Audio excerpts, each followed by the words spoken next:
நமக்கு தேவை. தெளிவு குருவின் திருநாமம் கேட்டல், தெளிவு குருவின் திருநாமம் செப்பல், தெளிவு குருவின் திருவார்த்தை கேட்டல், தெளிவு குரு உரு சிந்தித்தல் தானே என்று திருமூலர் சொல்கிறார். நமக்கு எல்லோருக்கும் ஒரு குரு தேவை. அது யாராக வேண்டுமானாலும் இருக்கலாம். வயதில் பெரியவர்கள் தான் குருவாக இருக்க வேண்டும் என்று அவசியம் இல்லை. உங்களுக்கெல்லாம் தெரியும், சிவபெருமானுக்கே முருகன் குருவாக இருந்தார். பிரணவ மந்திரத்தை கேட்கிற பொழுது முருகனே சொன்னார் சிவபெருமானிடம், நீங்கள் ஒரு மாணவராக இருந்தால்தான் எனக்கு வகுப்பெடுக்க முடியும் என்று. அதனால் குருவாக யார் வேண்டுமானால் இருக்கலாம். நம் குழந்தைகள் இருக்கலாம், நம் பேர குழந்தைகள் கூட நமக்கு குருவாக இருக்கலாம். நமக்கு தேவை போதனைகள். அப்படி குருவாக காலம் காலமாக இந்த மண்ணை செழுமைப்படுத்தி எப்படியெல்லாம் நம்மளுடைய மக்களை நெறிப்படுத்தி கொண்டு போய் இருக்கிறார்கள் என்பதற்கு ஒரு சில கதைகளை எல்லாம் நான் சொல்ல விரும்புகிறேன். உங்களுக்கெல்லாம் தெரியும், மாணிக்கவாசகர் சமயக்குறவர் 4 பேர்ல எல்லாருமே சிறந்தவங்க. 63 நாயன்மார்கள்ல நம்மெல்லாம் கோயிலுக்கு போய் சாமியை கும்பிடுவோம். ஆனா இறைவனே அவர்களை தேடி ஆட்கொண்ட அந்த 63 நாயன்மார்களுடைய கதைகளை நாம் படிக்கிற பொழுது நம்மளுடைய மனசு காதலாகி கசிந்து கண்ணீர் மல்கி ஓதுவார் தம்மை நன்னெறி குய்ப்பது வேதம் 4 மெய்ப்பொருள் ஆவது நாதன் நாமம் நமச்சிவாயமே. நம்மளுடைய தெய்வம் ஒன்று நமக்கு கொடுக்க வேண்டும் என்று முடிவு செய்துவிட்டால் அதை தடுப்பதற்கு இந்த 7 உலகத்திலும் யாருமே கிடையாது. ஆனால் அவர் கொடுக்க மறுத்தால் இந்த உலகத்தில் அதை தருவதற்கும் யாருமே கிடையாது. அப்படி இறைவனுடைய அருளை நாம் பெற வேண்டுமானால் எப்படி இருக்க வேண்டும் அப்படிங்கிறதுக்கு தான் நம்மளுடைய குருவுடைய கதையெல்லாம் நிறைய கதை நம்ம படிக்கிறோம். மாணிக்கவாசகர் பேசாம ஒரு அமைச்சரா இருந்தார். அரிமர்தன பாண்டியன்கிற ஒரு மன்னன் கிட்ட ஒரு சிறந்த அமைச்சராக இருக்கிறார். எல்லாவற்றிலும் சிறந்தவராக இருக்கிறார். அப்படிப்பட்ட அமைச்சரை மன்னன் என்ன பண்றாரு, சோழ நாட்டுல நிறைய குதிரைகள் எல்லாம் வந்திருக்கு வெளிநாட்டுல இருந்து, நீ போய் அந்த குதிரைகள் எல்லாம் வாங்கிட்டு வாப்பா அப்படின்னு சொல்லி மாணிக்கவாசகர்கிட்ட கஜானால இருந்து கொஞ்சம் பணத்தை எடுத்து கொடுத்து அனுப்புகிறார். மாணிக்கவாசகரும் வருகிறார். குதிரை வாங்குவதற்காக பாண்டிய நாட்டிலிருந்து சோழ நாட்டிற்கு வருகிறார். வருகிற பொழுது இவரை இறைவன் ஆட்கொள்ள வேண்டும் என்று முடிவெடுத்து விட்டால் அதை யாரும் தடுக்க முடியாது. அப்ப மாணிக்கவாசகர் கிளம்பி சோழ நாட்டிற்கு வருகிறார். வருகிற பொழுது இவருடைய மனதில் எப்போதும் ஒரு தாகம் இருக்கும். அந்த தாகத்தை இன்னாருக்கு இந்த அருளை கொடுக்க வேண்டும் என்று சிவபெருமான் முடிவு செய்து விட்டால் அதற்கு பல சூட்சுமங்களை சொல்வார். அவருக்கு திருவிளையாடல் ஆடுவது சாதாரண விஷயம். அதுவும் நம்ம போல பக்தர்கள் தொண்டர்கள் கிடைத்து விட்டால் அவருக்கு அது ரொம்ப சாதாரண விஷயமாக திருவிளையாடலை செய்ய தொடங்கி விடுவார். இந்த மாணிக்கவாசகரை ஆட்கொள்ள வேண்டும் என்று முடிவெடுத்த சிவபெருமான் என்ன பண்ணுகிறார், புதுக்கோட்டை மாவட்டத்தில் உள்ள திருப்பெருந்துறைங்கிற ஒரு இடத்தில், கோவில் இருக்கிற ஒரு இடத்தில் குருந்த மரத்துக்கு அடியில் உட்கார்ந்து கிளாஸ் எடுத்துட்டு இருக்கார். தட்சிணாமூர்த்தியாக இருந்து அவர் கிளாஸ் எடுத்துட்டு இருக்கார். ஒரு 4-5 சிஷ்யர்களுக்கு கிளாஸ் எடுத்துட்டு இருக்கார். இவர் அந்த வழியாக மாணிக்கவாசகர்கள் அவர்கள் கூட வந்தவங்க எல்லாம் அப்படியே கடந்து போறாங்க. போகிற பொழுது அந்த சிவஞான போதம் இவரை ஈர்க்கிறது. யாருக்கு தாகம் இருக்கோ அவங்க தான் தண்ணி குடிப்பாங்க. அப்ப இவருக்கு ஏற்கனவே இந்த தாகம் இருக்கிறது. அப்ப அந்த திருப்பெருந்துறையை இவர் கடந்து போகிற பொழுது அந்த மாணிக்கவாசகர் உடைய மனசு அப்படியே ஈர்க்கிறது, அந்த சிவஞான போதத்துக்கு ஈர்க்கிறது. இவர் நேரா போறாரு. அந்த குருந்த மரத்துக்கடியில ஒரு 4 ஸ்டூடெண்ட்டை வச்சு அவர் சிவஞான போதத்தை போதித்துக் கொண்டிருக்கிறார். இவர் அங்கே நெருங்கி சிவபெருமானிடம் நானும் இந்த கிளாஸ்ல ஜாயின் பண்ணணும் அப்படின்னு சொல்றாரு. இப்ப நம்ம ஒரு கிளாஸ்ல போய் ஜாயின் பண்ணணும்னா சில ரூல்ஸ் எல்லாம் இருக்கு. ஃபீஸ் கட்டணும், அட்வான்ஸ் ஏதோ பே பண்ணணும், டெய்லி ஒரு டைம் ஒதுக்கி இருப்பாங்க. இப்ப இந்த மாணிக்கவாசகர் போய் சிவபெருமான் கிட்ட கேட்கும் பொழுது அவர் சொல்றார், நீ முழுமையாக என்னோடு இருப்பாய் என்று உறுதியாக சொன்னாதான் கிளாஸ்ல சேர்த்திக்க முடியும் அப்படின்னு சொல்றாரு. இந்த மாணிக்க வாசகர் என்ன பண்றாரு, இவரை பார்த்த உடனே சர்வமும் மறந்துடுறாரு. தான் எந்த வேலைக்கு வந்தோமோ அதை எல்லாமே மறந்துடுறாரு. நமக்கெல்லாம் ஒரு செல்போன் கிடைச்சா எப்படி சர்வமும் மறந்துடுவோமோ அந்த மாதிரி இந்த சிவபெருமான் சிவஞான போதத்தை போதிக்கிற அந்த கோலத்தை கண்டவுடன் அவர் மேல ஒரு ஈர்ப்பு கொண்டு அங்கிருந்து போக மறுக்கிறார். உடனே என்ன பண்றாங்க, சரின்னு சொல்லி அவர் கிளாஸ்ல சேர்த்திக்கணும்னா சொல்றாரு, நீ இன்று முதல் என்னுடனே இருந்து என் பணிக்கு நீ எல்லாம் செய்வாய் என்று உறுதியளித்தான் உன்னை கிளாஸ்ல சேர்த்திக்கிறேன் அப்படிங்கிறாரு. இவரும் அவர் கூட அங்கே இருந்தார். காலில் விழுந்து பணிஞ்சு, இன்று முதல் நான் சிவஞான போதத்தை கற்றுக்கொள்ள விரும்புகிறேன், உங்க கிளாஸ்ல நான் சேர்ந்துறேன்னு இருந்துறாரு. இவருக்கு அந்த சிவஞான போதம் போதிக்க போதிக்க போதிக்க இவர் தன்னை அறியாமலே அங்கே அடிமையாகி விடுகிறார். குதிரை வாங்க போனவங்களை காணன்னு சொல்லி மன்னன் என்ன பண்றாரு, இவர் கூட போனவங்க எல்லாம் பாக்குறாங்க. இவர் இப்படி மரத்துக்கடியில ஒருத்தர் போதிச்சுட்டு இருக்காரு, அவர்கிட்ட போய் இவர் இருந்துட்டாரேன்னு சொல்லிட்டு இவங்க என்ன பண்றாங்க, நேரா போய் மன்னன் கிட்ட சொல்றாங்க, நீங்கள் குதிரை வாங்கி அனுப்பிய அந்த மாணிக்க வாசகர் அங்கே இருந்து விட்டார். அவர் மாணிக்க வாசகருடைய பேர் திருவாத ஊரார். அப்புறம்தான் அவர் மாணிக்க வாசகர் ஆகிறார். அப்புறம் சொல்லும் போது அப்ப மன்னன் சொல்றாரு, அப்படியா, கொண்டு போன காசையும் இவர் என்ன பண்ணாரு, அதனால அவரை பிடிச்சிட்டு வாங்கன்னு சொல்லி போய் ஆள் அனுப்புறாங்க. ஆள் அனுப்புகிற பொழுது இவர் சிவபெருமானிடம் அழுகிறார். இந்த மாதிரி குதிரை வாங்க கொண்டு வந்த காசையெல்லாம் நான் கோவில் கட்டிட்டேன்.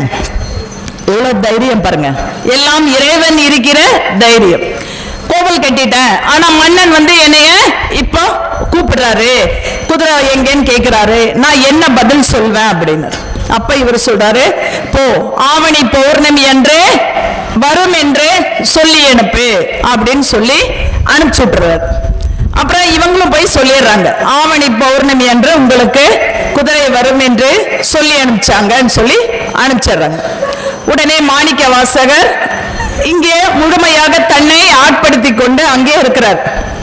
ஆவணி பௌர்ணமி வந்துருச்சு, மன்னன் பார்க்கிறாரு, இன்னைக்கு குதிரை எல்லாம் வந்துரும் சொல்லி மாணிக்க வாசகர் நமக்கு உறுதிமொழி கொடுத்திருக்காரு அப்படின்னு சொல்லும்போது பாத்தீங்கன்னா, அன்றைக்கெல்லாம் அந்த குதிரை கட்டி வைக்கிற இடத்துல அத்தனை குதிரையும் வந்துருச்சு. எல்லாம் சந்தோஷம், பரவாயில்ல, சொன்ன வாக்க காப்பாத்திட்டாரு அப்படின்னு சொல்லி மன்னன் பரவாயில்ல சொன்னதை செஞ்சுட்டாருன்னு சொல்லி சந்தோஷப்பட்டு விட்டுட்டாரு.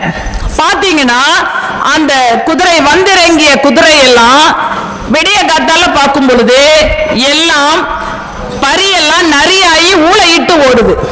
உடனே மன்னனுக்கு பயங்கர போய் சொல்றாங்க தளபதி எல்லாம், இந்த மாதிரி மாணிக்க திருவாத ஊரார் அனுப்பிச்ச அந்த குதிரையெல்லாம் பாத்தீங்கன்னா எல்லாம் நரியாயி ஊளையிட்டு ஓடுது அப்படிங்கும் போது பயங்கர கோபம் வந்துருது இவருக்கு. உடனே என்ன பண்றாரு, போய் மாணிக்க வாசகரை பிடிச்சிட்டு வாங்க, எங்க இருந்தாலும் பிடிச்சிட்டு வாங்கன்னு சொல்லி ஆள் அனுப்பிச்சு விடுறாங்க. உடனே இவர் அழுகிறாரு, இந்த மாதிரி என்னை கூப்பிட்டு வர சொல்லி மன்னன் அனுப்புறாரு, நான் உங்களுக்காக தான் கொண்டு வந்த எல்லாத்தையும் விட்டுட்டு இப்படி நிக்கிறேன், எனக்கு என்ன கதி, நான் என்ன பண்ணுவேன் அப்படிங்கும் போது, நீ போ, நான் பாத்துக்கிறேன் அப்படின்னு சொல்லி சிவபெருமான் அவரை அனுப்புகிறார். இவர் இங்க வந்த உடனே மன்னன் என்ன பண்றாரு, சும்மா விடுவாரா, இத்தனை பணத்தையும் நீ எடுத்துட்டு போய் குதிரை அனுப்புறேன்னு சொல்லி கடைசியில நிறைய அனுப்பி என்னை ஏமாத்தி இருக்க, அதனால உன்னைய நான் சிறையில போடுவேன்னு சொல்லி சிறையில போட்டுறேன். அப்ப இவர் சிறையில போய் உட்கார்ந்து அழுகிறார், இறைவனுக்காக செய்த தியாகத்திற்கு எனக்கு கிடைத்தது இது அப்படின்னு சொல்லிட்டு சந்தோஷமா தான் இருக்காரு. என் அப்பன் எப்படியும் என்னை காப்பாற்றுவார் அப்படின்னு ஒரு நம்பிக்கையில இவர் சிறையில இருக்காரு.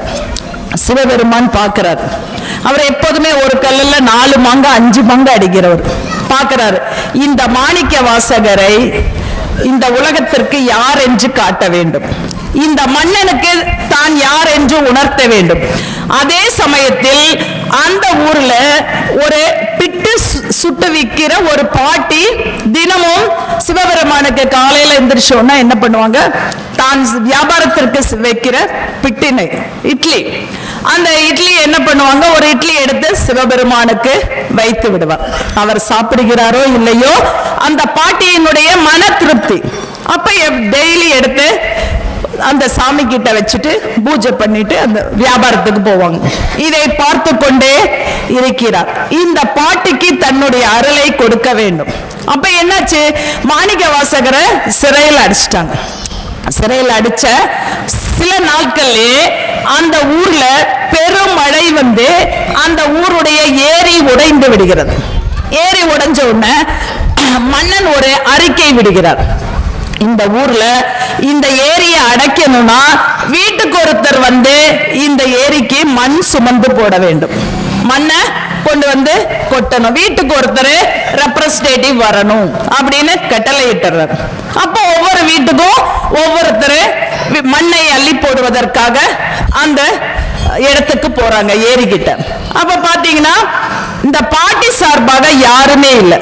அப்ப சிவபெருமான் என்ன பண்றாரு, தன்னை ஒரு சிறுவனாக மாற்றிக்கொண்டு தினமும் தனக்கு படைக்கிற புட்டை உண்ட அந்த நன்றிக்காக என்ன பண்றாரு, அந்த பாட்டி கிட்ட வந்து சொல்றாரு, பாட்டி பாட்டி நீங்க எனக்கு புட்டு கொடுத்தீங்கன்னா நான் சாப்பிட்டுட்டு நான் போய் அந்த ஏரியை அடைக்கிற உங்களுடைய பங்கு பணியை நான் செய்கிறேன் அப்படின்னு சொல்றாரு. அப்ப இந்த பாட்டிக்கு ரொம்ப சந்தோஷம். யாருமே இல்லை எனக்கு, பரவாயில்ல நீயே எங்கிருந்தோ வந்த, உனக்கு எவ்வளவு புட்டு வேணுமோ நான் தரேன், நீ சாப்பிட்டு போய் எனக்கான வேலையை செய்யுன்னு சொல்லிட்டு அந்த பாட்டி சார்பாக புட்டையும் சாப்பிட்டு நல்ல வயிறு நிறைய சாப்பிட்டார். சாப்பிட்டு வந்து என்ன பண்றாரு, இங்க வந்து ஏரியில் மண் அடைப்பதற்காக வருகிறார். வருகிற பொழுது நல்ல வயிறு நிறைய சாப்பிட்டனால இவருக்கு என்னாச்சு, நல்லா சாப்பிட்டோம்னா தூக்கம் வந்துடும். இவர் என்ன பண்ணிட்டாரு, அந்த மரத்துக்கடியில வந்து படுத்து தூங்கிடுறார். அப்போ அட்டெண்டன்ஸ் எடுக்கிறாங்க. ஒரு வீட்டு சார்பாக யார் யார் வந்தாங்கன்னு சொல்லி அட்டெண்டன்ஸ் எடுக்கும் போது பாத்தீங்கன்னா இந்த பாட்டி சார்பாக யாருமே இல்லை. அப்ப கூப்பிட்டு கேட்கிறாங்க, இந்த பாட்டி சார்பாக யார் வந்தது அப்படின்னு கேட்கும்போது, அது அந்த பாட்டி சார்பாக ஒரு பையன் வந்திருக்கான், அந்த பையன் அந்த மரத்துக்கடியில படுத்து தூங்குறான் அப்படின்னு சொல்றாங்க. அப்ப உடனே அந்த பையனை அழைச்சிட்டு வாங்கன்னு சொல்லி, நீ பாட்டி சார்பாக வந்து நீ ஏன் மண் எடுத்து போடவில்லை அப்படின்னு கேட்கிறாங்க. கேட்கும் பொழுது சாப்பிட்ட மயக்கத்துல நான் தூங்கிட்டேன் போது, இவ்வளவு தைரியமாக நீ பேசுகிறாயே, உனக்கு எவ்வளவு இது இருக்கணும்னு சொல்லிட்டு என்ன பண்றாங்க, அவரை அந்த தளபதி அடிக்கிறார். அடிக்கிற பொழுது அந்த அடி உலகில் உள்ள அத்தனை ஜீவராசிகள் மேலும் அந்த மன்னர் மேலும் விழுகிறது. என்னடா இது, இந்த பையன் அடிச்சோம்னா உலகத்தில் இருக்க ஜீவராசிகள் மேலெல்லாம் விழுகுதுன்னா இது என்னடா அதிசயமா இருக்குன்னு சொல்லிட்டு பார்க்கிறார்கள். அப்பொழுதுதான் அவர் தன்னுடைய காட்சியை காட்டுகிறார். சிறுவனாக வந்ததே சிவபெருமான். அப்போ என்ன பண்றாங்க, மன்னர் காலில் விழுந்து வணங்கிட்டு, நானு பெரிய தப்பு செஞ்சுட்டேன், என்னை மன்னிச்சிருங்க அப்படின்னு சொல்லி அவருடைய பாதங்களில் விழுந்து அழுகிற பொழுது சிவபெருமான் சொல்றாரு, நான் உங்களுக்கு என்ன செய்ய வேண்டும் அப்படிங்கும் பொழுது, நீ ஒன்னும் செய்ய வேண்டாம், சிறையில நீ அடைச்சு வச்சிருக்க இல்லையா மாணிக்க வாசகர், அந்த திருவாத ஊரனை நீ ரிலீஸ் பண்ணி விடு அப்படின்னு சொல்றாரு. அப்ப உடனே என்ன பண்றாரு, மன்னன் உடனே அவரை சிறையிலிருந்து மீட்டு விடுகிறார். அப்ப பாத்தீங்கன்னா மன்னனுக்கு தான் யார் என்று காட்சி கொடுத்தார். மாணிக்க வாசகரை இந்த உலகமே உணரும் அளவுக்கு திருவாசகத்தை எழுத வைத்து இந்த உலகம் போற்றும் ஒரு நூலாக உருவாக்கி வைத்தார். சிவபெருமானே ஊழி காலத்தில் இந்த உலகமெல்லாம் அழிந்து போகிற நேரத்தில், ஊழி தண்ணி வந்து இந்த உலகம் எல்லாம் ஒரு காலத்துல அழிஞ்சிரும் அப்படிங்கிற அந்த ஊழி காலத்துல என்ன பண்ணுவாங்க, எல்லா உயிரினங்களையும் எடுத்து தனக்குள் அடக்கி கொள்வாராம். அப்படி பார்வதி தேவியை தனக்குள் அடக்கி கொண்டு எல்லாரையும் எடுத்து தனக்குள்ள அடக்கிட்டார். அப்ப அவர் வெறுமையா இருப்பதற்காக தன்னுடைய கையில் திருவாசகத்தை வைத்துக் கொண்டதாக சொல்வார்கள். அப்படி ஒரு சிறப்பு வாய்ந்த நூலை எழுதிய மாணிக்க வாசகரை இந்த உலகத்திற்கு காட்டியது ஒரு குருவாக வந்துதான் அப்படின்னு சொல்றாங்க. அப்ப குருவை நாம் மதிக்க வேண்டும். அப்ப அந்த குருவை மதிச்சா என்ன கிடைக்கும் அப்படிங்கிறது காலகாலமாக நம்ம படிக்கிறோம். ஆதிசங்கரருடைய ஒரு கூடத்துல இருக்கார், நிறைய சிஷ்யர்கள் எல்லாம் இருக்காங்க ஆதிசங்கருக்கு. அப்போ ஒரு சிஷ்யர் மட்டும் ஆதிசங்கருக்கு ரொம்ப நெருக்கமா இருக்கார். எல்லாருக்கும் எல்லார் மேலேயும் அன்பு இருக்காது. சிலரை பார்த்த உடனே குருவா ஏத்துக்கணுங்கிற எண்ணம் தோன்றும். அப்படி ஒரு சீடன் மட்டும் அந்த ஆதிசங்கருக்கு எல்லாவற்றையும் பார்த்து பார்த்து செய்வாராம். அவரோட துணி துவைக்கிறது, அவருக்கான உணவுகளை தயாரிப்பது, மலர்களை கொய்து வந்து அவருக்கு பூஜைக்கு கொடுக்கிறது, இப்படி எல்லாம் செஞ்சுட்டே இருப்பாராம். அப்ப எதுக்கெடுத்தாலும் இவர் என்ன பண்ணுவாராம், யார் நமக்கு ரொம்ப ஹெல்ப் பண்றாங்களோ அவங்க பேரை நம்ம ஞாபகம் வச்சுக்குவோம். அது வகுப்பா இருந்தாலும் சரி, வீடா இருந்தாலும் சரி, இல்ல பக்கத்துல இருந்தாலும் சரி, நமக்கு யாராவது உதவி செய்கிறாங்க நம்ம ரொம்ப நேசமா அன்பா இருப்போம். அப்ப இந்த ஆதிசங்கரர் அந்த எத்தனை சீடர்கள் இருந்தாலும் அந்த பட்டாபிங்கிற அந்த சீடனை ரொம்ப நெருக்கமாக கூப்பிட்டு எதுனாலும் அவர்கிட்ட தான் கேட்பாரு. ஒரு நாள் என்னாச்சு, ஆதிசங்கரர் வெளியில போயிட்டு திரும்பி வராரு. வருகிற பொழுது இந்த பட்டாபி என்ன பண்ணிருக்காரு, நடுவுல ஆறு ஓடுது. இவர் அக்கறையில போய் இந்த குருவினுடைய துணியெல்லாம் துவைச்சிட்டு இருக்காரு. துவைச்சிட்டு இருக்கும்போது அவர் கூப்பிடுறாரு, எங்க பட்டாபிய காணோம் அப்படிங்கிறாங்க. அப்ப இந்த சிஷ்யர்கள் எல்லாம் அந்த பட்டாபியை எப்போதுமே கிண்டல் அடிச்சுட்டு இருப்பாங்களாமா. இவன் எப்ப பாரு இந்த குருவுக்கு ரொம்ப ஐஸ் வைக்கிறான், ஐஸ் வச்சு இவனுக்கு என்ன கிடைக்க போகுது, எல்லாரும் மாதிரிதான் அவரு நமக்கு வேதம் சொல்லி தராரு, எல்லாரும் தான் இறைவனை பாடுறோம், இவன் மட்டும் இந்த குரு கிட்ட ரொம்ப அணுக்கமா இருக்கான், இந்த குருவும் எதுக்கு எடுத்தாலும் அவரையே கூப்பிடுறாரு அப்படின்னு சொல்லி எல்லாருக்கும் அந்த பட்டாபி மேல ஒரு கோபம் இருக்கு. அப்ப இந்த பட்டாபி என்ன பண்றாரு, அக்கறையில குருவினுடைய துணியை துவைத்து கொண்டிருக்கிறார். அப்ப இந்த ஆதிசங்கரர் வந்தவுடனே பட்டாபி எங்க காணோம், நான் வந்து பூஜை பண்றதுக்கு மலர்கள் எல்லாம் வேணும், பட்டாபி பட்டாபின்னு கூப்பிடுறாரு. கூப்பிடும் பொழுது அக்கறையில துணி துவைச்சிட்டு இருந்த பட்டாபிக்கு இது காது கேக்குது. உடனே என்ன பண்றாரு, ஐயோ குரு கூப்பிடுகிறாரேன்னு சொல்லிட்டு தண்ணி பெருக்கெடுத்து ஓடுகிறதையும் கவலைப்படாமல் அப்படியே அந்த துணியை எடுத்துக்கொண்டு அந்த ஆற்றை கடந்து ஓடி வருகிறார். ரொம்ப ஆழமான ஆறு, அது வந்து ஓடத்துலதான் அக்கறை போக முடியும். ஆனா குரு கூப்பிட்ட அடுத்த நிமிஷம் அந்த பட்டாபி அப்படியே குரு கூப்பிட்டாரு, நம்ம தாமதிக்க கூடாதுன்னு சொல்லி அவசரமாக ஓடி வந்ததில் அந்த குளத்தினுடைய அந்த அவர் எடுத்து வைக்கிற ஒவ்வொரு அடியிலும் தாமரை மலர்ந்து அவருக்கு வழி கொடுத்ததாக அந்த இதில் ஆதிசங்கருடைய கதையில் போட்டிருக்கிறது. அந்த பட்டாபி அன்று முதல் பத்மநாபா என்று அழைக்கப்பட்டதாக சொல்கிறார். பத்மநாபா என்றால் தாமரைக்குரியவர் என்று பெயர். அப்படிப்பட்ட அந்த பட்டாபியை ஒரு பத்மநாபனாக மாற்ற முடியும் என்றால் அது ஒரு குருவால் தான் முடியும், வேறு யாராலும் முடியாது. அப்படி குருவுக்கு மிஞ்சிய சிஷ்யன் இல்லைன்னு சொல்லுவாங்க. ஆனா குருவுக்கு மிஞ்சிய சிஷ்யர்கள் நிறைய இருக்காங்க. குருவில்லாத வித்தை கருவில்லாத முட்டைன்னு சொல்லுவாங்க. கருவில்லாத முட்டை எதுக்குமே யூஸ் ஆகாது. அப்போ ஒரு குரு அப்படின்னா அந்த குரு எப்படி இருக்க வேண்டும், உனக்கு இவங்க தான் டீச்சர். நம்ம அந்த காலத்துல எல்லாம் நிறைய மரியாதை இருக்கும். ஆசிரியர்கள் என்றாலே நாம் கடந்து பயந்துக்குவோம். இன்று வரைக்கும் அந்த கால ஆசிரியர்கள் எல்லாம் பார்க்கும் பொழுது மரியாதையாக நம்மளுடைய நினைவில் அப்படியே பதிந்து போயிருக்கிறார்கள். அவர்களுடைய ரோல் மாடலாக நாமெல்லாம் இருக்கிற பொழுது பெருமைப்படுகிறோம். ஆனா இன்றைக்கு ஆசிரியர்களுக்கு மரியாதை இல்லை. வகுப்பறையில் போனால் அவர்கள் எழுந்திருப்பது கூட இல்லை. அப்படி ஒரு காலகட்டத்தில் நாம் வாழ்ந்து கொண்டிருக்கிறோம். இப்படிப்பட்ட காலகட்டத்தில் குருவினுடைய சிறப்பை பெருமையை நாம் அவர்களுக்கு எடுத்து சொல்ல வேண்டுமானால் அதை நாம் வீட்டிலிருந்து தான் தொடங்க வேண்டும். அப்படி இந்த மந்திரங்கள் நமக்கு எல்லாம் தெரியும். ஸ்ரீராமகிருஷ்ணன் எப்படிப்பட்ட ஒரு குடும்பத்தை சார்ந்தவர். ஸ்ரீராமரை விஸ்வாமித்திரர் அழைத்து கொண்டு போகிறார். எங்கே? தாடகையின் வதத்திற்கு அழைத்து கொண்டு போய்விட்டு அவர் மிதிலையிலிருந்து வந்த அந்த தபால பார்க்கிறார். சீதைக்கு வந்து திருமணத்திற்கு வந்து அழைப்பு வந்திருக்கிறது. யார் வேண்டுமானாலும் அந்த சிவதனுசை உடைத்து சீதையை மணந்து கொள்ளலாம் அப்படிங்கிற ஒரு இது வந்த பொழுது அந்த சுயம்வரத்திற்கு ஸ்ரீராமனும் போகிறார். போகிற பொழுது அந்த ஸ்ரீராமன் மிதிலையில அந்த மாடத்தில் இருந்து கொண்டிருக்கிற அந்த சீதையினுடைய அழகை, அவள் பந்து விளையாடுகிற அந்த பூ பந்து தெரிச்சு வந்து இங்கே விழுகிற பொழுது அது ராமனுடைய கழுத்தில் விழுந்து விடுகிறது.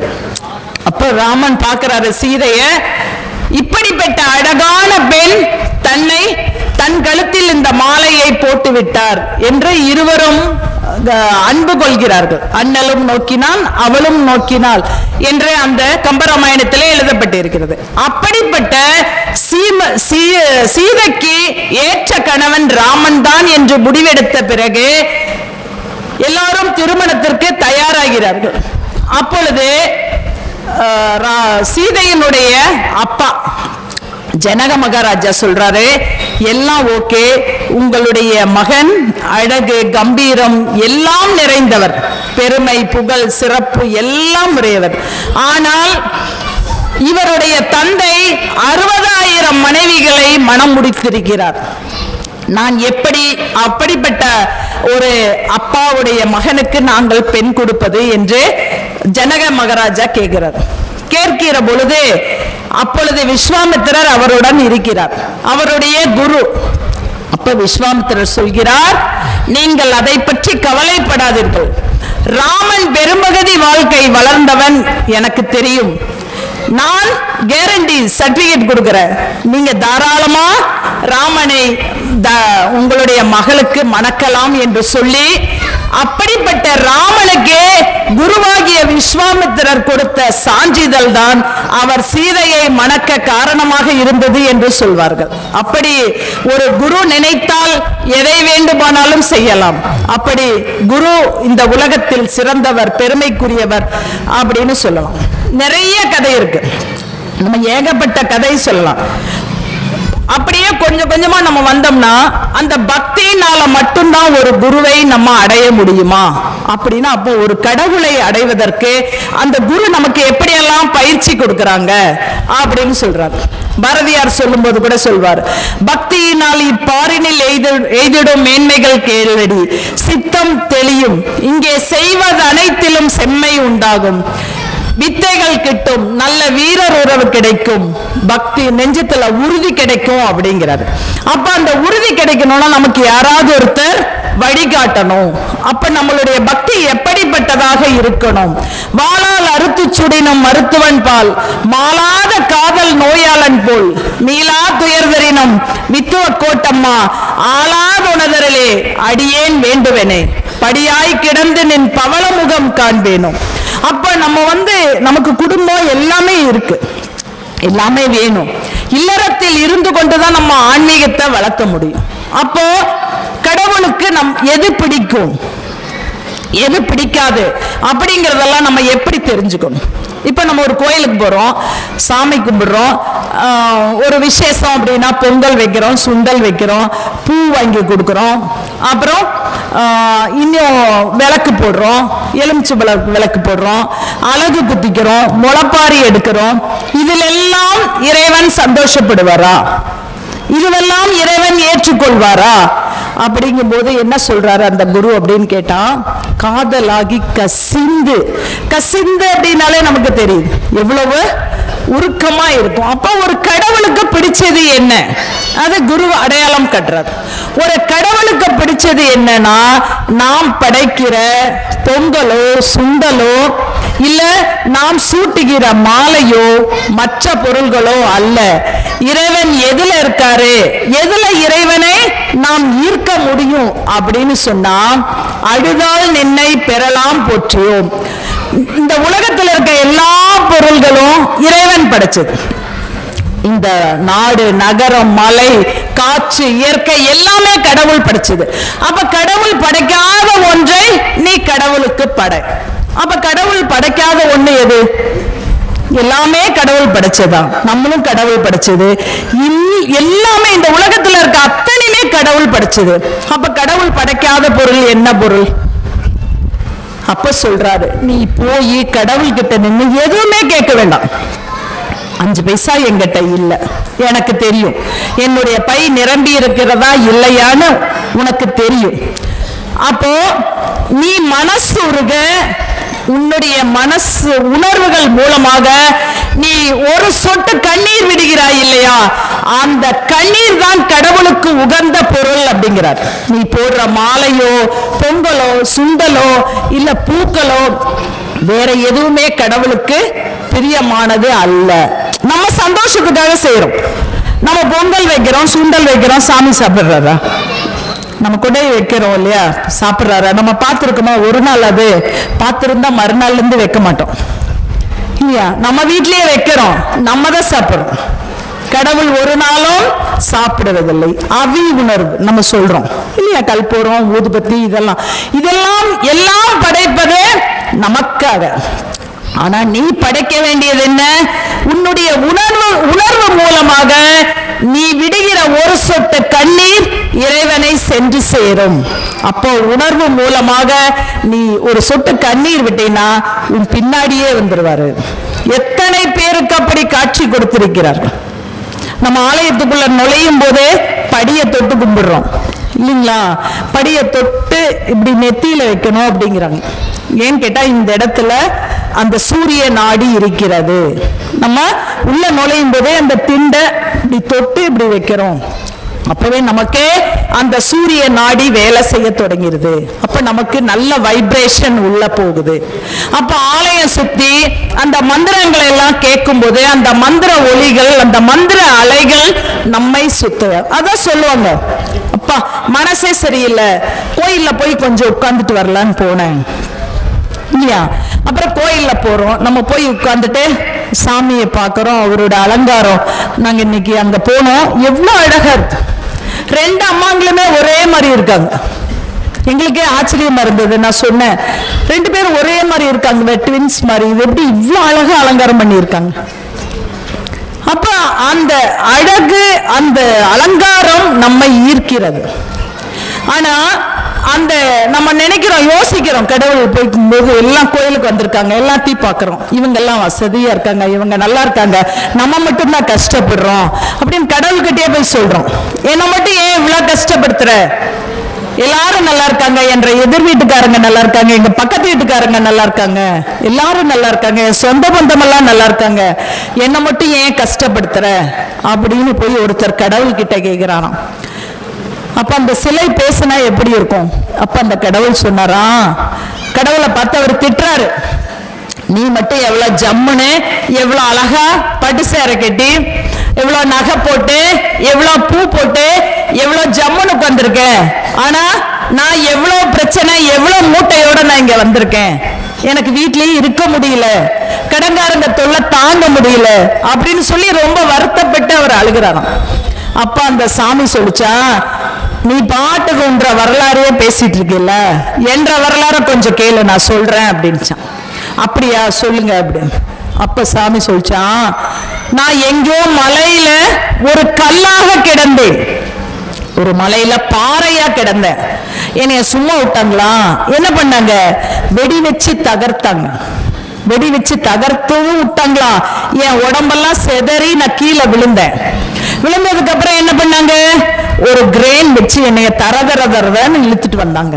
அப்ப என் உடம்பெல்லாம் புண்ணாயிடுச்சு, ரணமாயிடுச்சு. அது மட்டுமா விட்டாங்க? கொண்டு வந்து எங்க போட்டாங்க? ஒரு சிற்பக்கூடத்துல போட்டாங்க. சிற்பக்கூடத்துல போட்டு என்ன பண்ணாரு அந்த சிற்பி? என்னைய செதுக்குறங்கிற பேர்ல என்னுடைய உடம்பெல்லாம் கொத்து கொத்து கொத்து கொத்துன்னு கொத்தி புண்ணாக்கிட்டாங்க. அதுக்கப்புறம் என்ன பண்ணாங்க? எல்லாம் முடிஞ்சதுக்கு அப்புறம் ஒரு 9 நாள் தண்ணியில வைக்கிறேன்னு வச்சாங்க, 9 நாள் பூல வைக்கிறேன்னு வச்சாங்க, அதுக்கப்புறம் ஒரு 9 நாள் நவதானியத்துல வச்சாங்க. கடைசியில என்ன பண்ணாங்க? ஊர்ல இருக்க பட்டாச்சாரியார்கள், சிவாச்சாரியார்கள் எல்லாரையும் கூட்டு வந்து கும்பாபிஷேகம் பண்ணி என்னைய உள்ள உட்கார வச்சாங்க. அப்ப இன்னைக்கு மக்கள் எல்லாம் வந்து எனக்கு பூவு, மாலை, புடவை எல்லாம் வாங்கி சாத்தி இன்னைக்கு என்னைய சந்தோஷமா வச்சிருக்காங்க. அப்போ ஒரு கடவுளாகிய நானே ஒரு மலையில இத்தனை வெடி தாங்கி அதுக்கப்புறம் தரதரதரன்னு இழுத்துட்டு வந்து எத்தனை புண், எத்தனை காயங்கள். அப்ப இந்த நிலைக்கு வர்றதுக்கு நானே இவ்வளவு கஷ்டப்பட்டிருக்கும் போது நீ எவ்வளவு கஷ்டப்பட? அப்போ கஷ்டப்பட்டாதான் மேல வர முடியும், சாதாரணமா எல்லாரும் மேல வர முடியாது அப்படின்னு சொல்றாரு. உங்களுக்கு எல்லாம் தெரியும், பரமஹம்சர் நமக்கு ஒரு ரீசெண்டான ஒரு காலத்தில் வாழ்ந்தவர். காளி மேல ரொம்ப பக்தி. தினமும் நான் எனக்கு ஒரு குரு சொன்ன கதை. தினமும் அவர் என்ன பண்ணுவாராம், முடி இவ்வளோ இருக்குமா, அடர்த்தியான முடி. அந்த முடியில தினமும் என்ன பண்ணுவாராம், பொது கழிவர், பொது பப்ளிக் பாத்ரூம் இருக்கு இல்லைங்களா, அதை தினமும் போய் கழுகுவாராம். உங்களுக்கெல்லாம் தெரியுமா தெரியல, படிச்சு பாருங்க. அதை கழுகி விட்டு வந்து காளியிடம் தியானம் இருப்பாராம். காளி தேவி அவர்கிட்ட தினமும் பேசுவாராம். அதாவது கருவறையில் பணி செய்தால் தெய்வத்தின் அருகே நீ இருக்கிறாய், கழிவறையில் பணி செய்கிற பொழுது தெய்வம் அங்கே இருக்கும் அப்படின்னு சொல்றாங்க.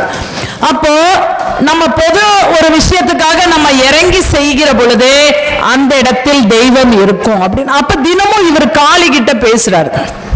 இவரை எத்தனையோ எதிர்ப்பு, நம்மளுடைய குருமார்கள் எல்லாம் பல எதிர்ப்புல தான் அந்த குருங்கிற நிலைக்கு வந்திருக்காங்க.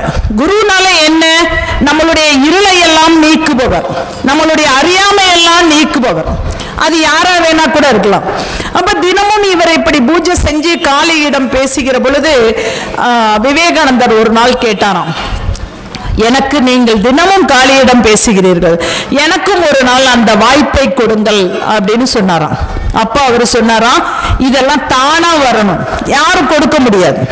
இப்ப சித்தர்கள் எல்லாம் நமக்கு வழிகாட்டினாங்க, இந்த வழியில போனீங்கன்னா உங்களுக்கு இதெல்லாம் கிடைக்கும் அப்படின்னு ஆட்சப்படுத்துவார்கள். நம்ம தான் அதை அடைய முடியும். யாரும் கடவுள் இதுதான் காட்ட முடியாது. இங்க இருக்கு, கோவில் இருக்கு, வந்து கும்பிடுங்க உங்களுக்கு அருள் கிடைக்கும் அப்படின்னு சொல்லத்தான் முடியும். இந்த உடையாம்பாளையத்துல எத்தனை லட்சம் பேர் இருப்பீங்க, ஆனா இன்னைக்கு ஒரு 300 400 500 பேர் இருப்பீங்களா? அப்ப இந்த 500 பேர் மட்டும்தான் இறைவனை நினைத்து கொண்டிருக்கிறார்களா? இல்லை, அவர் நினைத்தால் தான் நாம் இங்கே இருக்க முடியும். அவன் அருளால் அவன் தாள் வணங்கி, அப்போ தெய்வம் நினைச்சாதான் இந்த இடத்துல நம்ம இருக்க முடியும். இந்த டேட்ல, இந்த நேரத்துல, இந்த நிமிஷத்துல தான் அருளை கொடுக்க வேண்டும் என்று முடிவு செய்தால் தான் நாம் வர முடியும். இல்லை என்றால் அந்த அருள் நமக்கு கிடைக்காது. ஏதோ தடங்கள் வர நேரத்துக்கு யாராவது ஒருத்தர் வந்துருவாங்க, ஏதோ மாமியாரே ஏதோ சொல்லுவாங்க, கொஞ்சம் இரு எனக்கு இதை செஞ்சு கொடுத்துட்டு போவாங்க. இல்லம்மா நான் கோயிலுக்கு போறேன், இன்னைக்கு அங்க பயங்கர விசேஷம், வெள்ளிக்கிழமை அப்படின்னு ஏதோ ஒரு விதத்தில் தடங்கள் வந்துவிடும். அவர் நினைத்தால் தான் நாம் இந்த இடத்தில் இருக்க முடியும். அப்ப இன்னைக்கு இவ்வளவு பேருக்கு கொடுக்கணும்னு அவரை முடிவு செய்து விட்டால் அதை யாராலும் தடுக்க முடியாது. அப்ப கடவுள் நினைச்சாதான். அப்ப இன்னைக்கு நீங்க வந்திருக்கீங்க, உங்களுக்கு எல்லாத்துக்கும் இறைவனுடைய அருள் இருந்தாதான் இங்க உட்கார முடியும். அப்படிப்பட்ட அந்த அவர் கேட்கும் பொழுது அவர் சொல்கிறார், காட்ட முடியாது, கடவுள் இதுதான் என்று காட்ட முடியாது. யாராவது காட்ட முடியுமா? யாருமே காட்ட முடியாது.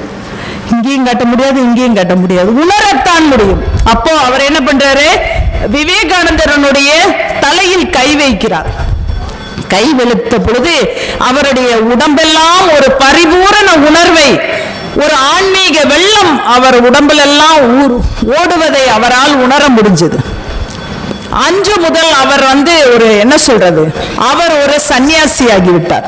அதற்கப்புறம் தான் சிக்காகோ போய் இந்த உலகமே நேசிக்கக்கூடிய ஒரு பேச்சை பேசி இந்த உலகமே அவரை ஏற்று ஒரு குருவாக வழிநடத்தக்கூடிய ஆற்றல் அவருக்கு கிடைத்தது.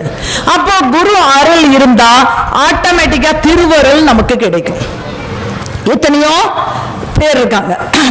நான் காஞ்சிபுரம் வழியா போகும்போது ஒரு ஊர் நான் போயிருக்கிறேன். அந்த இடத்திற்கு ஓரிக்கை அப்படின்னு நீங்க எல்லாம் பார்த்திருக்கீங்களா, தெரியுமா? உங்களுக்கு எல்லாம் தெரியல. ஓரிக்கைன்னு ஒரு ஊர்.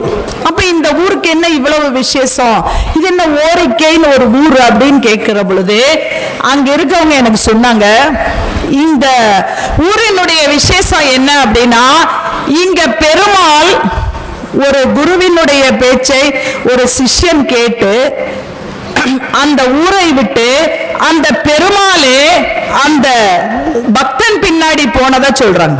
நம்ப முடியுதா? நம்ம பின்னாடி நம்ம குடும்பத்தாரே வரமாட்டாங்க, ஆனா ஒரு பக்தன் பின்னாடி ஒரு பெருமாளே வருகிறார் என்றால் அவருடைய பக்தி எப்படிப்பட்ட பக்தியாக இருக்க முடியும்? கணிகண்ணன் சொல்லிட்டு ஒருத்தர், திருமழிசைன்னு ஒரு ஊரு, அந்த ஊர்ல இருக்க 12 ஆழ்வார்கள் ஒருத்தர். இவங்களுக்கு என்ன வேலை அப்படின்னா, டெய்லி இறைவன் முன்பு அமர்ந்து பாடல்களை பாடுவது. பாடுகிற பொழுது அந்த பாட்டை கேட்டு இறைவன் ரொம்ப சந்தோஷப்பட்டு இருக்கார். ஒரு நாள் இத மன்னன் பார்க்கிறார். மன்னன் பார்த்துட்டு என்ன பண்றாரு, தினமும் இந்த கணிகண்ணன் இறைவன் முன்னாடி இவ்வளவு சிறப்பா பாடுறாரு, நம்மள புகழ்ந்து பாட சொல்லலாம் அப்படின்னு சொல்லிட்டு ஒரு நாள் கூப்பிட்டு சொல்றாரு, கணிகண்ணா நீ தினமும் இறைவன் கிட்ட பாடுற இல்ல, இன்றைக்கு நீ என்னை புகழ்ந்து பாட வேண்டும் அப்படின்னு சொல்றாரு. அப்ப இல்ல, இந்த நான் இறைவனுக்காக மட்டும்தான் பாடும். பணி அபிராமி பட்டர் சொல்றாரு இல்லையா, பணியேன் ஒருவரை நின் பத்மபாதம் பணிந்த பின்ன என்னுடைய உடம்பு உயிர் எல்லாமே யாருக்காக? கடவுளுக்காக மட்டும்தான். நான் ஒரு மனிதருக்காக பாட மாட்டேன் அப்படின்னு சொல்றாரு. அப்போ நான் ஒரு மன்னன், நான் சொல்றேன் நீ பாட மாட்டியா அப்படிங்கிறாரு.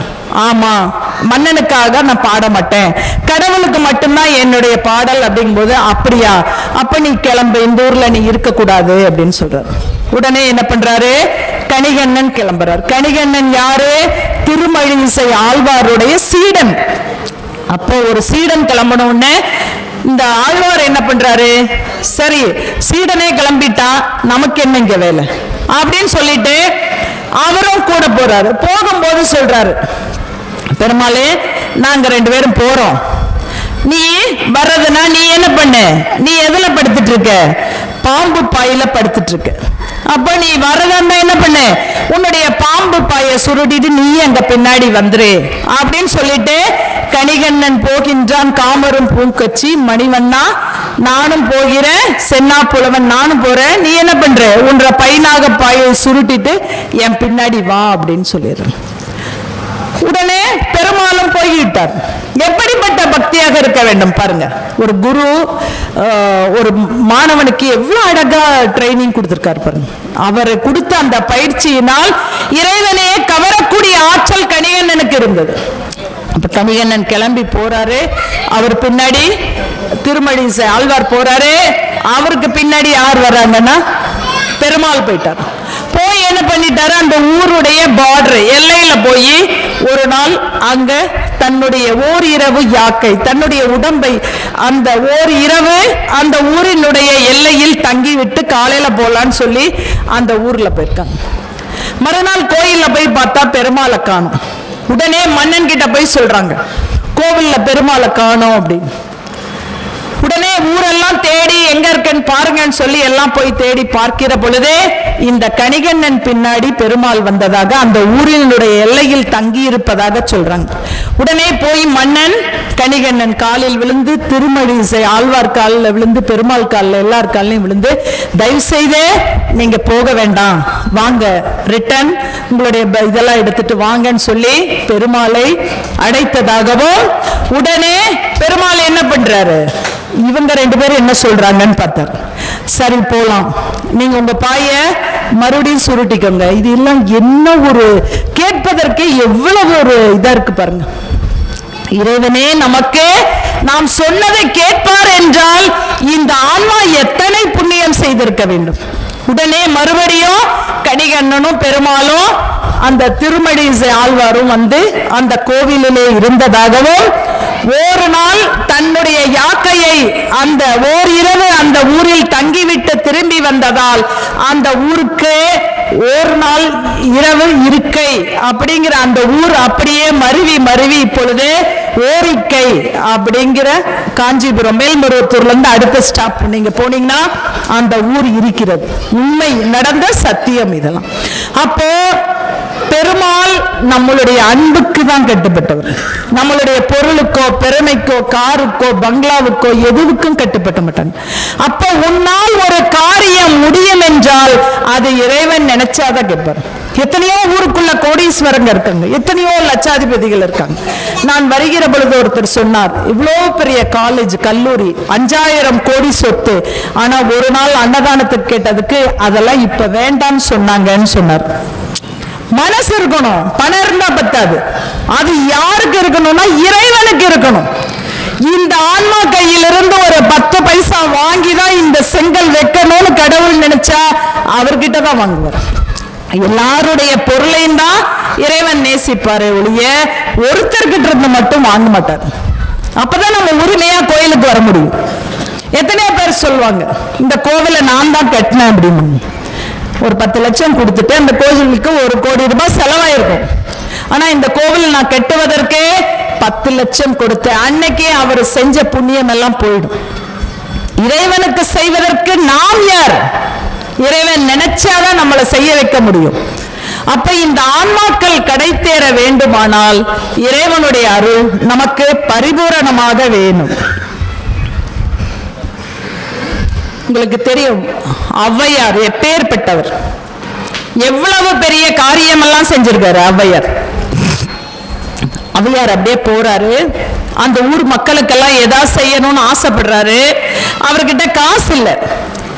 பார்த்தா பாண்டியனுடைய மதுரை தெருக்களில் போய் கொண்டிருக்கிறார். பாண்டியனோட அரசவைக்கு முன்னாடி ஒரே கூட்டம். என்னடா இங்க இவ்வளவு கூட்டமா இருக்கே அப்படின்னு ஔவையார் பாக்குறாரு, கேட்கிறாரு, இங்க என்ன இவ்வளவு கூட்டம் அப்படிங்கிறார். அப்போ இல்ல, பாண்டியனுடைய அரசவையில ஒரு ஊஞ்சல் இருக்கு, அந்த ஊஞ்சல் தங்கத்தால செய்தது.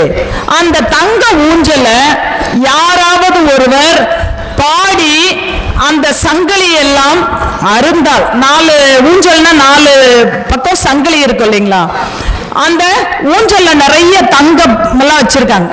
அப்ப யார் தன்னுடைய தமிழால் பாடி இந்த ஊஞ்சலுடைய சங்கிலியை அறுக்கிறார்களோ அவர்களுக்கு அந்த ஊஞ்சல் பரிசு அப்படின்னு சொல்லி பாண்டிய மன்னன் நாட்டில் தமிழனுடைய மீது இருந்த அந்த பற்றினால் இப்படி ஒரு அறிக்கை விடுறார். உடனே நிறைய புலவர்கள், வறுமையினால இருக்கிறவங்க புலவர்கள் நிறைய இருப்பாங்க. அப்ப எல்லாரும் தன்னுடைய திறமைக்கு தகுந்த மாதிரி பாடி பாடி அந்த ஊஞ்சல் சங்கிலியை அறுப்பதற்காக பாடுறாங்க. பாடுகிற பொழுது யாருனாலையும் அதை அறுக்க முடியல. அப்ப பாண்டிய மன்னன் ரொம்ப வருத்தப்படுறாரு, என்னடா இது, தமிழால இந்த ஊஞ்சலை அறுப்பதற்கு இந்த ஊரில் யாருமே இல்லையா அப்படின்னு. அப்ப ஒரு வயசான அம்மா வர்றாங்க, இந்த வேலையை நான் செய்யலாமா அப்படிங்கிறாங்க. அப்ப எல்லாரும் ஏளனமா சிரிக்கிறாங்க. இந்த அம்மாவா, இந்த அம்மானால என்ன முடியும், இவங்களே குச்சி வச்சுட்டு நடந்து வர்றாங்க, இவங்கனால இந்த ஊஞ்சலை அறுப்பதா, இந்த அம்மாவுக்கு ஏதோ இதாயிடுச்சாட்டு இருக்குன்னு சொல்லி ஏளனமாக பார்க்கிறார்கள். அப்ப ஔவையார் சொல்றாங்க, இல்ல எனக்கு ஒரு வாய்ப்பு கொடுங்க, ஒரு சான்ஸ் கொடுங்க, நான் இதை செய்யறேன் அப்படின்னு. உடனே சரி கொடுங்க, எல்லாருக்கும் கொடுத்தோம், அந்த அம்மாவுக்கு ஒரு வாய்ப்பு கொடுப்போம்னு சொல்லிட்டு அந்த அம்மா போய் நின்று அங்க அந்த ஊஞ்சலுக்கு முன்னாடி நின்று பாடுறாங்க. ஆர்த்த சபை 101, 1000ல் 1ஆம் புலவர், வார்த்தை 10,000 பூத்த தன் தாமரை திருவே தாதா கோடிக்கொருவர் உண்டெனில் அரு சங்கிலியே அப்படின்னாரு. அதாவது ஒரு சபையில் அமர்ந்து கேட்பவர்கள் ஆர்த்த சபை 100ல் ஒருத்தர் தான் அமர்ந்து கேட்க முடியும். ஆனா கல்வி சிறப்பு இருக்கிறவங்க 1000ல் ஒருத்தர், ஆனா 10,000ல் ஒருத்தர் தான் பேசுவதற்கும் மற்றவர்களுடைய மனதை புரிந்து கொண்டு உரையாற்றுவதற்கும் கல்வியிலும் சிறந்தவர்களாக இருப்பார். ஆனால் கோடியில் ஒருத்தர் தான் வள்ளலாக இருப்பார். அப்படி கோடியில் ஒருத்தர் வள்ளலாக இருப்பது உண்மையானால் அரு சங்கிலியே அப்படிங்கிறார். உடனே அந்த சங்கிலி அருந்து விட்டது. உடனே அந்த சங்கிலி அருந்த உடனே அத்தனை பொண்ணும் அந்த ஊஞ்சலும் ஔவையாருக்கு கொடுக்கறாங்க. அப்ப ஔவையார் ஒரு நிமிஷம் நினைக்கிறாங்க, எத்தனையோ பேருக்கு குருவாக இருந்தவர் ஔவையார், உங்களுக்கு தெரியும். திருமகளை நினைச்சு அவர் பாடினாரு, அந்த ஊஞ்சல் அறுபட்டது, அந்த பொன்னையும் பொருளையும் எல்லாருக்கும் கொடுத்தார், உங்களுக்கு தெரியும். அப்படி சிறப்பு வாழ்ந்த ஔவையார் விநாயகர் பூஜை செஞ்சுட்டு இருக்காரு. விநாயகர் சொல்றாரு, சுந்தரர் சிவபெருமான பார்க்கறதுக்கு கைலாயத்துக்கு போறாரு. கைலாயத்துக்கு போகும்போது சொல்றாரு, வாங்க நாங்க வெள்ளை யானையில போறோம், நீங்களும் மாமா உங்களையும் கூட்டு போறோம் அப்படிங்கும்போது ஔவையார் சொல்றாங்க, இல்ல நான் விநாயகர் பூஜை செஞ்சுட்டு இருக்கேன், நான் இதை முடிச்சுட்டு தான் வருவேன் அப்படிங்கிறாங்க. அப்ப நீங்க இந்த வயசான காலத்துல எப்படி தனியா வருவீங்க அப்படின்னு கேக்குறாங்க. இல்ல பரவாயில்ல, இருந்தாலும் நான் விநாயகரை கும்பிட்டுட்டு தான் நான் வர முடியும், அதனால நீங்க கிளம்புங்க அப்படின்னு சொல்லிடுறாங்க. உடனே சுந்தரர் வந்து வெள்ளை யானையில கைலாயமலை போயிட்டு இருக்காரு. போய் அங்க போய் பார்த்தா என்ட்ரன்ஸ்ல இவங்களுக்கு முன்னாடி அந்த அம்மா உட்காந்துருக்காங்க. இது என்னடா இது, நம்ம இந்த அம்மாவை கூப்பிட்டா இந்த அம்மா வரல, ஆனா நம்ம இங்க வந்து சேருவதற்கு முன்பாக இந்த ஔவையார் அம்மா இங்க உட்கார்ந்துட்டு இருக்காங்க அப்படின்னு பார்க்கிற பொழுது இவர்கள் விநாயகர் அகவல் படித்தவுடன் விநாயகரே தன்னுடைய துதிக்கையில் அமர வைத்து இவரை கொண்டு போய் கைலாயம் விட்டதாக சொல்கிறார்கள். அப்படி இறைவன் மீது பக்தி கொண்டால் அந்த குருவின் மீது கொள்கிற பக்தி இறைவனுக்கே சந்தோஷப்படும். இந்த சுந்தரர் அங்க போறாரு இல்லைங்களா, அதே சுந்தரர் சிவன் கிட்ட போறப்ப என்ன பண்றாரு, அந்த என்ட்ரன்ஸ்ல விரன் மீண்ட நாயனார், நீங்க படிச்சிருப்பீங்க 63 நாயனார்ல ஒருத்தர் விரன் மீண்ட நாயனார், அவர் என்ட்ரன்ஸ்ல இப்படி உட்கார்ந்து இருக்காங்க. இவங்க 2 பேரும் உட்கார்ந்து இருக்காங்க இல்லையா, அந்த மாதிரி உட்கார்ந்து இருக்காங்க.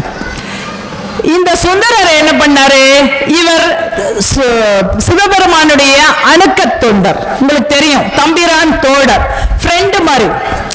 எப்போதுமே கடவுளிடம் நம்ம வந்து நல்ல அணுக்கமா ஒரு நட்பா இருக்கணும், அப்பதான் இறைவனுடைய அருளை நம்ம இவங்க 4 பேருமே அந்த மாதிரி ஒரு நட்பாகவும் தந்தையாகவும் அடிமையாகவும், இவர் பார்த்தீங்கன்னா திருஞான சம்பந்தர் அப்பாவாகவும் தான் ஒரு பிள்ளையாகவும் அப்பாவாகவும், இந்த மாதிரி நெருக்கமான 4 பேருமே பார்த்தீங்கன்னா இறைவன் கிட்ட அப்படி ஒரு உறவு வச்சிருந்தாங்க. இப்ப இந்த சுந்தரர் என்ன பண்றாரு, நமக்கு வேண்டியவர் உள்ள இருக்காரு, நம்ம ஏன் இவரை விரன் மீண்ட நாயனாருக்கு எதுக்கு விஷ் பண்ணணும் அப்படின்னு சொல்லிட்டு என்ன பண்றாரு, இவர் நேரா அவர் பாக்குறாரு, என்ட்ரன்ஸ்ல இவர் உட்கார்ந்து இருக்காரு, இவர் பாட்டுக்கு நேரா சிவன் இருக்கிற இடத்துக்கு போறாரு. போனோன்னா சிவன் இதெல்லாம் பார்த்துட்டு இருக்காரு.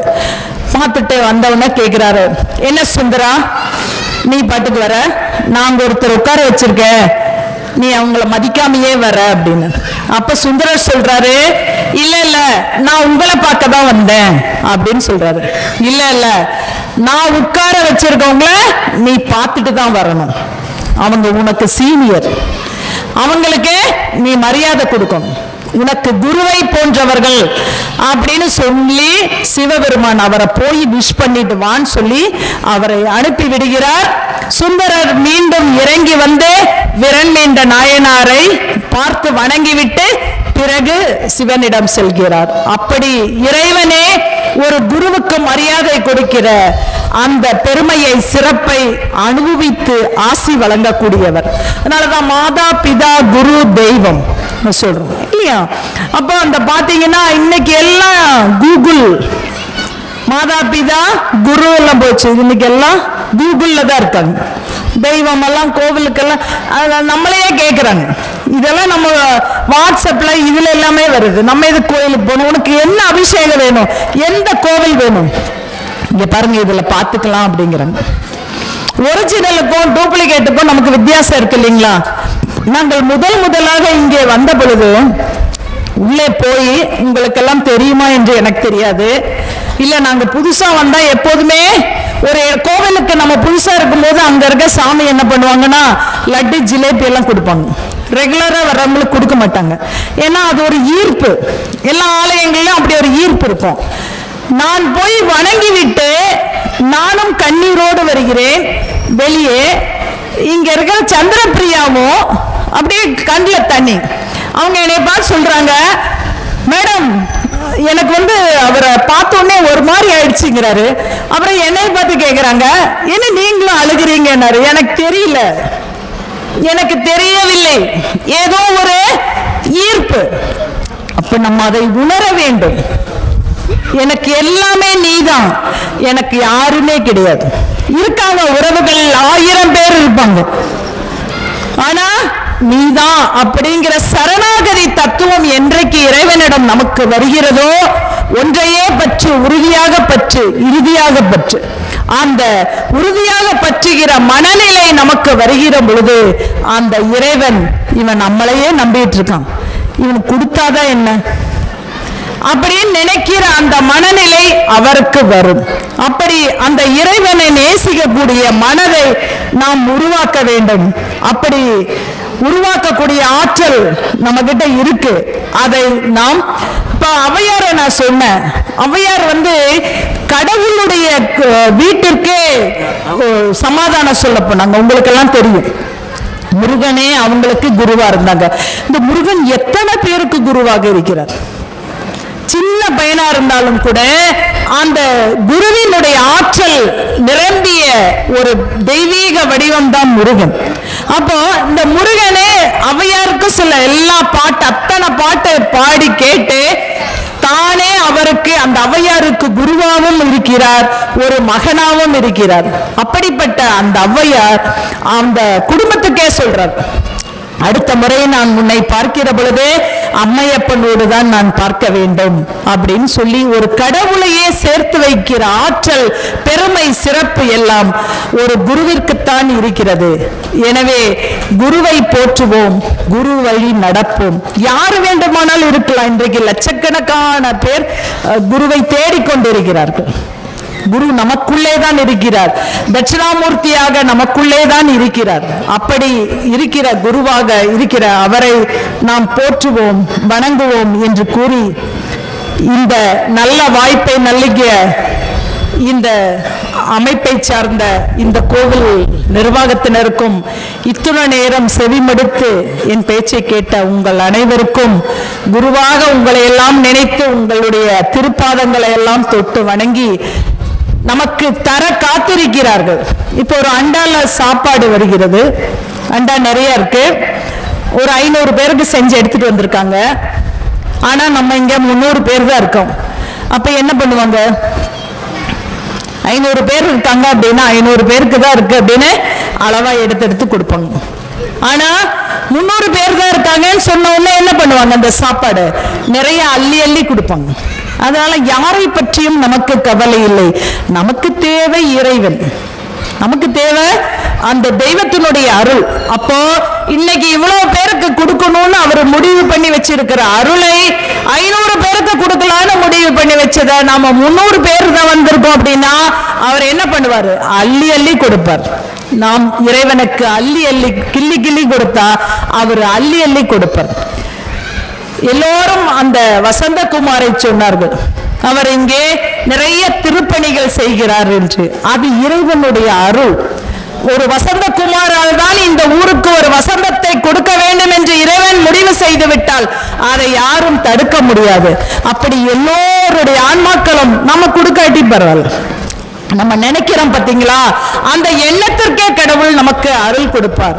அப்படி எல்லோரும் இறைவனுடைய அருளை பெறுவோம், அவனுடைய பாதங்களில் சரணடைவோம் என்று கூறி இந்த நல்ல வாய்ப்பை நல்கிய உங்கள் அத்துணை பேருக்கும் நன்றி கூறி விடைபெறுகிறேன். நன்றி, வணக்கம்.